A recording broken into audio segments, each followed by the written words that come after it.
Assalamualaikum warahmatullahi wabarakatuh. Perkenalkan, nama saya Siti Khadijah, mahasiswi Tadris Kimia UIN Antasari Banjarmasin. Kali ini kita akan pelajari tentang larutan penyangga. Selamat menyaksikan.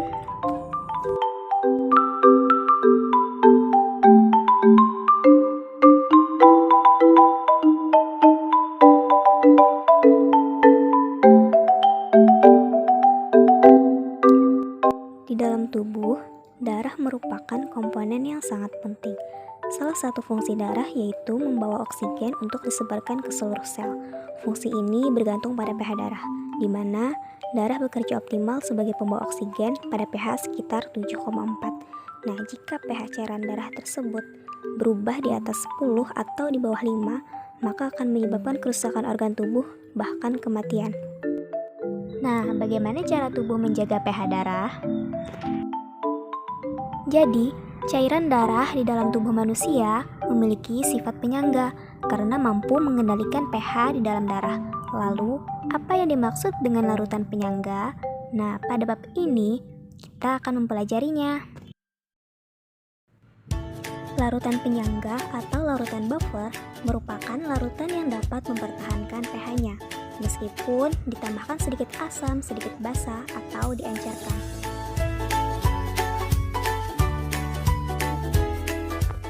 Nah, adapun jenis larutan penyangga, yang pertama adalah larutan penyangga asam. Larutan penyangga asam terbentuk dari asam lemah dan basa konjugasinya.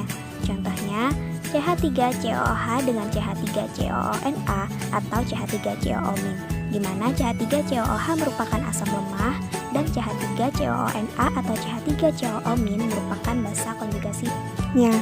Nah, untuk contoh pasangan asam lemah dengan basa konjugasinya, bisa kalian lihat pada tabel di samping ya. Yang kedua adalah larutan penyangga basa, yaitu larutan yang terdiri dari campuran basa lemah dengan asam konjugasinya. Contohnya NH4OH dengan NH4Cl atau NH4+, di mana NH4OH merupakan basa lemah dan NH4Cl atau NH4+ merupakan asam konjugasinya. Nah, contoh lain dari pasangan basa lemah dengan asam konjugasi yaitu C6H5NH2 dengan C6H5NH3Cl. Untuk pembuatan larutan penyangga, ada dua cara, yaitu secara langsung dan tidak langsung. Untuk secara langsung, yang pertama mencampurkan asam lemah dengan garam basa konjugasinya. Yang kedua, mencampurkan basa lemah dengan garam asam konjugasinya. Contohnya, CH3COONA ditambah CH3COOH merupakan contoh pencampuran asam lemah dengan garam basa konjugasinya. Sedangkan NH4Cl ditambah NH4OH adalah contoh dari pencampuran basa lemah dengan garam basa konjugasinya. Yang kedua, pembuatan secara tidak langsung, yaitu dengan mencampurkan asam lemah dalam jumlah berlebih dengan basa kuat sehingga bereaksi menghasilkan garam basa konjugasi. Contohnya CH3COOH ditambah NaOH menghasilkan CH3CONA ditambah H2O. Kemudian yang kedua, mencampurkan basa lemah dalam jumlah berlebih dengan asam kuat akan bereaksi menghasilkan garam asam konjugasinya. Contohnya NH4OH ditambah HCl menjadi NH4Cl ditambah H2O. Nah, prinsip kerja dari larutan penyangga itu dapat mempertahankan pH awal larutan, walaupun di dalam larutan tersebut ditambahkan asam kuat, basa kuat, atau air dalam jumlah tertentu. Dari dua pencampuran ini dapat kita simpulkan bahwa yang bukan larutan penyangga adalah yang terjadi perubahan pH secara drastis dari 7 menjadi 2. Sedangkan pada larutan penyangga dia tidak mengalami perubahan pH secara drastis.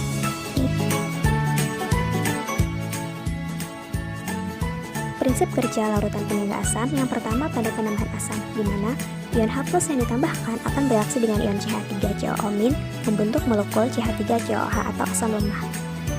Bisa dikatakan, asam yang ditambahkan dinetralisasi oleh komponen basa konjugasi, yaitu pada reaksi CH3COO- ditambah H+ menjadi CH3COOH atau terjadi kesetimbangan. Nah, pada kesetimbangan baru ini tidak terjadi penambahan konsentrasi H+ sehingga pH dapat dipertahankan. Nah, yang kedua pada penambahan basa, di mana ion OH- yang ditambahkan bereaksi dengan CH3COOH membentuk ion CH3COO- dan air, yaitu pada reaksi CH3COOH ditambah OH- menjadi CH3COO- tambah H2O. Yang ketiga adalah pengenceran. Di dalam pengenceran, derajat ionisasi asam lemah CH3COOH bertambah besar, sehingga jumlah ion H+-nya juga bertambah. Nah, karena pola larutan bertambah, pengaruh penambahan konsentrasi ion H+ tidak berarti, sehingga pH larutan tidak mengalami perubahan.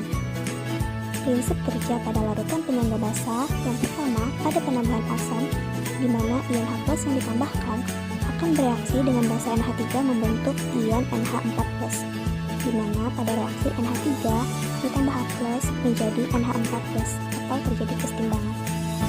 Nah, pada kesetimbangan baru tidak terjadi perubahan konsentrasi ion H+, sehingga pH dapat dipertahankan. Dan yang kedua, pada penambahan basa. Basa yang ditambahkan akan bereaksi dengan komponen asam NH4+ membentuk komponen basa NH3 dan air, yaitu pada reaksi NH4+ ditambah OH- menjadi NH3 ditambah H2O atau terjadi kesetimbangan, sehingga pH dapat dipertahankan.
Untuk mencari konsentrasi H+, yaitu dengan mengalihkan Ka dikali Na per Ng, di mana Na merupakan mol dari asam lemah dan Ng adalah mol dari garamnya atau basa konjugasi. Nah, untuk mencari pH sama dengan min log dikali konsentrasi H+. Untuk mencari konsentrasi OH- yaitu dengan mengalihkan Kb dikali Nb per Ng, di mana Nb merupakan mol dari basa lemah dan Ng adalah mol dari garamnya atau asam konjugasi. Nah, untuk mencari pOH-nya yaitu min log dikali konsentrasi OH-. Nah, untuk mencari pH-nya sama dengan 14 dikurang pOH. Untuk lebih jelasnya, kita akan lanjut ke contoh soal. 0,4 mol asam asetat dicampurkan dengan 0,04 mol natrium asetat, maka tentukanlah pH larutan tersebut jika Ka-nya sama dengan 1 kali 10 pangkat min 5. Nah, untuk menjawabnya, yang pertama kita cari adalah konsentrasi H+, yaitu Ka dikali Na per Ng. Nilai dari Ka 1 kali 10 pangkat min 5. Nilai dari Na-nya 0,4, sedangkan Ng-nya 0,04. Nah, setelah angka tersebut kita masukkan kepada rumus, maka dapat kita peroleh hasilnya yaitu 1 dikali 10 pangkat min 4. Selanjutnya kita akan mencari pH-nya yaitu min log dikali konsentrasi H+, sama dengan min log dikali 10 pangkat min 4, maka dapat kita peroleh hasilnya adalah 4. Pada contoh soal yang kedua, yaitu sebanyak 25 mili NH3 0,5 molar dan 25 mili NH4Cl 0,5 molar, Maka hitunglah pH larutan tersebut jika KBNH3 sama dengan 1 dikali 10 pangkat min 5. Nah, langkah pertama adalah mencari molnya terlebih dahulu, yaitu dengan mengkalikan molaritas dikali dengan volume. Maka dapat kita peroleh mol dari NH3-nya adalah 12,5 dan mol dari NH4Cl-nya 12,5 juga. Setelah itu, kita akan mencari konsentrasi OH- dengan rumus Kb dikali Nb per Ng, di mana Nb merupakan mol dari basa lemah, yaitu NH3, dan Ng-nya adalah mol dari garamnya, yaitu NH4Cl. Setelah kita masukkan angkanya, maka kita peroleh hasilnya yaitu 1 kali 10 pangkat min 5. Setelah kita dapatkan nilai dari konsentrasi OH-, maka kita akan mencari nilai POH, yaitu dengan rumus min log dikali konsentrasi OH-, sama dengan kita masukkan angka konsentrasi OH- sama dengan log dikali 10 pangkat min 5, maka dapat kita hasilkan POH-nya adalah 5. Nah, untuk mencari pH-nya sama dengan 14 dikurang POH. Jadi sama dengan 14 dikurang 5, maka dapat kita peroleh hasilnya adalah 9.